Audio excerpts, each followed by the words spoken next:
जमात हफ्तुम मज़मून science सबक number 8 बरक सुकूनी। आज के इस सबक में आप मुताला करेंगे बरकी बार, सुकूनी बर्क, सोन वर्की बर्कनुमा, फ़िज़ाई बरकी बार, बर्क रुबा। ज़रा याद कीजिए, क्या आपने ज़ैल में दी हुई बातों पर कभी गौर किया? इन मौक़ों पर ऐसा क्यों होता है? खुश्क बालों पर कंघी किया हुआ प्लास्टिक का कंघा या फुट पट्टी कागज़ के टुकड़ों को अपनी तरफ कशिश करती है। पॉलिस्टर के पर्दे को अपने करीब से बार बार दूर करने पर भी वो आपको चिपकता है। अंधेरे में ब्लैंकेट कंबल को हाथ से रगड़कर कोई धाती चीज़ उसके करीब लाने पर चिंगारी निकलती है। ऐसे और कौन से वाक़यात आपको मालूम हैं? बरकी बार। दर्ज बाला तमाम मिसालों से आपने क्या समझा? हमारे अतराफ़ पाई जाने वाली चीज़ों में जो बड़ी मिक़दार में बरकी बार पाया जाता है, ये मिसालें इसकी एक छोटी सी झलक हैं। यहाँ तक कि हमारे जिस्म में भी बरकी बार होता है। तमाम चीज़ें इंतहाई बारीक ज़र्रात से बनी होती हैं।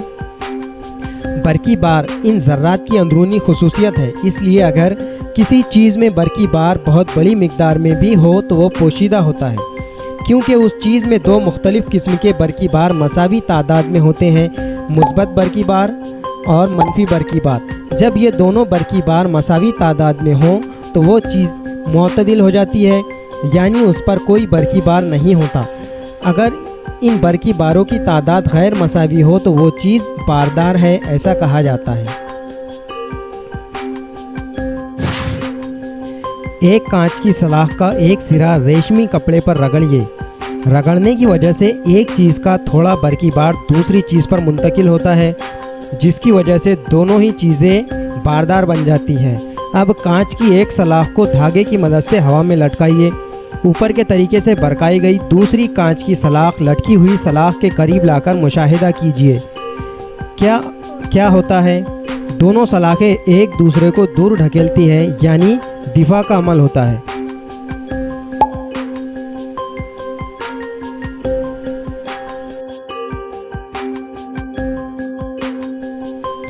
अब एक प्लास्टिक की पट्टी को ऊनी कपड़े पर रगड़कर लटकी हुई सलाख के करीब लाइए। अब क्या नज़र आता है?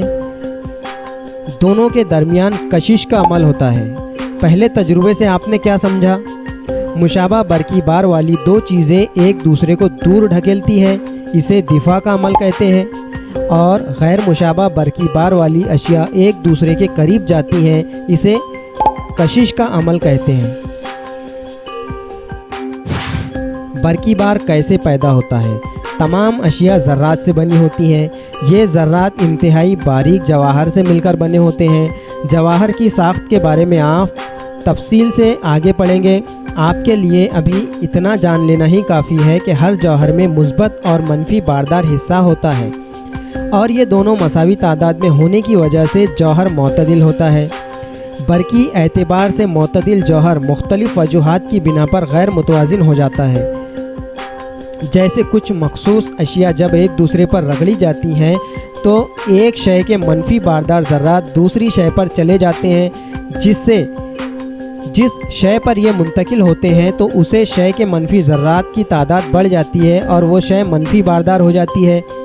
इसी तरह जिस शय पर मनफी ज़र्रात चले जाते हैं वो शय मनफी ज़र्रात की कमी की वजह से मुस्बत बारदार बन जाती है, यानी दो अशिया को एक दूसरे पर रगड़ने से दोनों में एक मुस्बत बारदार और दूसरी मनफी बारदार बन जाती है। रगड़ने से पैदा होने वाली बर्क। रगड़ने से पैदा होने वाली बर्क को रगड़ वाली बर्क कहते हैं। ये बार चीज़ों में मौजूद कुल बरकी बार के मुकाबले में कम होते हैं। चीज़ों पर ये बहुत कम वक्फे के लिए कायम रहते हैं। इसे सुकूनी बर्क कहते हैं। बर्क सुकूनी मरतूब और गीली हवा में ख़त्म हो जाती है, इसलिए इसके तजुर्बात ख़ास तौर पर सरमा के दौरान खुश्क हवा में ही करके देखिए। अमल कीजिए। एक तश्तरी पर एक स्ट्रॉ रखिए, उसके करीब दूसरा स्ट्रॉ लेकर जाइए। मुशाहिदा कीजिए क्या होता है। अमल नंबर 2, तश्तरी पर स्ट्रॉ वैसे ही रहने दें और दूसरा स्ट्रो ऊनी कपड़े से रगड़कर तश्तरी के स्ट्रो के करीब लाइए। मुशाहिदा कीजिए क्या होता है। अमल नंबर 3, दोनों स्ट्रो को एक साथ ऊनी कपड़े पर रगड़िए। उसमें से एक स्ट्रो तश्तरी पर रखिए और दूसरा स्ट्रो उसके करीब लाइए। मुशाहिदा कीजिए क्या होता है।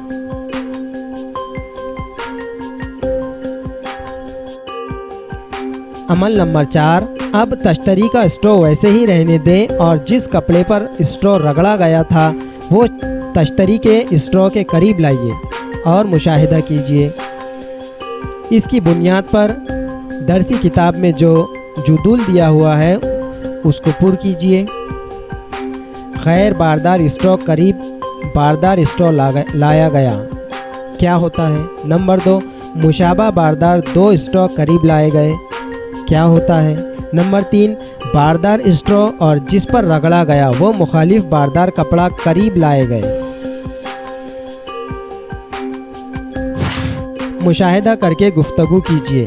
थर्माकोल की गोलियां या राई के दाने एक प्लास्टिक की बोतल में लेकर बोतल को जोर से हिलाइए। दाने एक दूसरे से दूर जाने की कोशिश करते हैं लेकिन बोतल से चिपक जाते हैं, ऐसा क्यों होता है। अमल कीजिए। एक प्लास्टिक के कंगे को कागज से रगड़िए।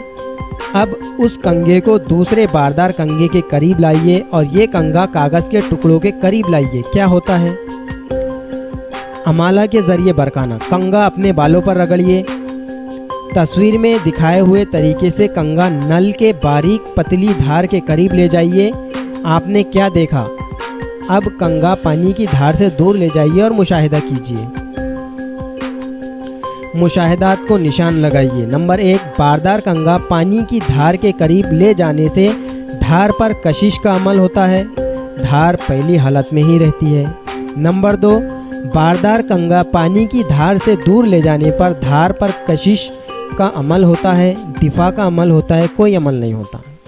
इब्तिदा में पानी की धार गैर बारदार होती है। मनफी बारदार कंगा करीब लाते ही पानी के धार के सामने कंगे के हिस्से मनफी बार के ज़र्रा दूर ढकेले जाते हैं। मनफी बार की कमी से पानी की धार का उतना हिस्सा मुस्बत बारदार बन जाता है। कंगा मनफी पानी की धार मुस्बत, इन मुख्तलिफ बरकी बार कशिश की वजह से पानी की धार कंगे की जानिब खींचती है। कंगा दूर हटाते ही पानी के धार के मनफी बार के ज़र्रात दोबारा अपनी जगह पर आ जाते हैं। मुस्बत और मनफी बार की तादाद मसावी होती है, इसलिए पानी की धार मोतदिल होकर कंगे की जानिब उसकी कशिश रुक जाती है। अमल कीजिए। एक बेकार ट्यूबलाइट की नली अंधेरे में रखिए और पतली पॉलीथीन की थैली से तेज़ी से नली को रगड़िए और मुशाहिदा कीजिए क्या होता है। मनफी बारदार गुब्बारे के करीब गैर बारदार एल्यूमीनियम की गोली लाने पर झैल के मुताबिक अमल होता है। तस्वीर अलीफ में अमाला के ज़रिए दूसरी चीज़ में मुखालिफ बरकी बार पैदा होता है। दोनों चीज़ें एक दूसरे को कशिश करती हैं। तस्वीर बे में दो चीज़ें एक दूसरे से मस करके मुशाबा बारदार बन जाती हैं।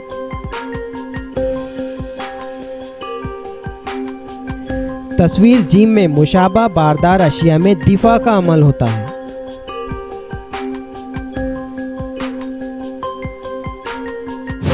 सोन वर्की बरकनुमा, ये बरकनुमा बरकी बार की शनाख्त का एक सादा आला है।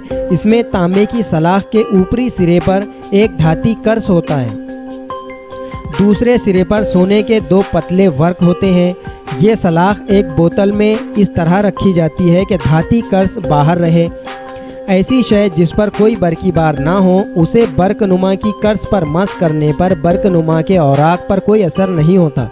लेकिन अगर किसी बारदार शय को कर्स के करीब लाया जाए तो औराक यकसा बरकी बार का असर होकर दिफा का अमल होता है और दोनों औराक एक दूसरे से दूर हट जाते हैं।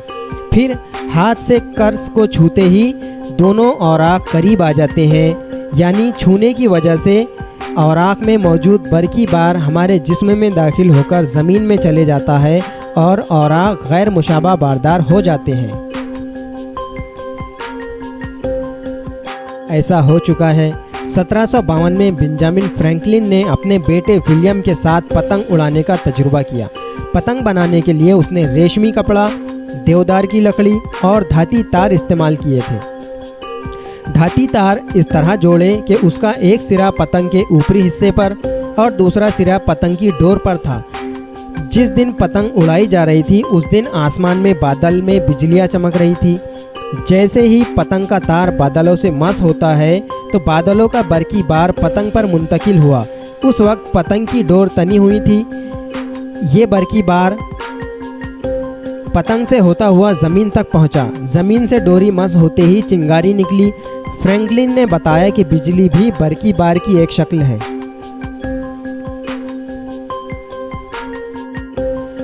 फिजाई बरकी बार, बिजली चमकना। बिजली चमकने या गिरने के पीछे की साइंस ज़रा पेचीदा है, इसलिए हम मस्ता ज़मीन और आसमान के निचले हिस्से में पाए जाने वाले मनफी बारदार बादलों के बारे में बात करेंगे। जब बादलों के निचले हिस्से में ज़मीन के मुकाबले में बड़ी तादाद में मनफी बारदार बरकी बार तैयार हो जाता है तो वो वक्फे वक्फे से ज़मीन की तरफ आने लगता है। ये अमल इंतहाई कम वक्फे यानी 1 सेकंड से बहुत कम वक्त में अंजाम पाता है। उस वक्त बरकी बार के बहाव की वजह से हरारत, रोशनी और आवाज़ की तवानाई पैदा होती है। बिजली गिरना। आसमान में बरकी बार वाले बादल से ऊंची इमारतों, दरख्तों वगैरह की जानिब बिजली की कशिश होती है। ये तो आप जानते ही हैं कि जब बिजली गिरती है तो इमारत की छत पर या दरख्त के सिरे पर अमाला के ज़रिए बरकी बार तैयार हो जाता है और इमारत में गैर मुशाबा बरकी बार की वजह से कशिश का अमल होता है और बादल का बरकी बार इमारत की तरफ बहना शुरू हो जाता है। इसी को बिजली गिरना कहते हैं। बर्क़रुबा। आसमान से गिरने वाली बिजली के नुकसानात से बचने के लिए जो आला इस्तेमाल करते हैं इसे बर्क़रुबा कहते हैं। बर्क़रुबा यानी तांबे की एक लंबी पट्टी इमारत के सबसे ऊंचे हिस्से पर उसका एक सिरा होता है। यह सिरा भाले की तरह नोकीला होता है। पट्टी का दूसरा सिरा ज़मीन के अंदर लोहे की मोटी और मजबूत चादर से जोड़ा जाता है। इसके लिए ज़मीन में एक गड्ढा करके कोयला और नमक डाला जाता है। इस आमेजे के दरमियान लोहे की यह चादर खड़ी की जाती है। गड्ढे में पानी डालने की सहूलत होती है। इस तरह बिजली फ़ौरन ही ज़मीन में चली जाती है और हम नुकसान से बच जाते हैं। बारदार बादल इमारत की तरफ आते ही इमारत में आने वाला बरकी बार तांबे की पट्टी के ज़रिए ज़मीन पर चला जाता है, जिसकी वजह से इमारत महफूज हो जाती है। ऊंची इमारतों पर बर्क़रुबा नस्ब करने के अतराफ़ के इलाके भी बिजली से महफूज हो जाते हैं।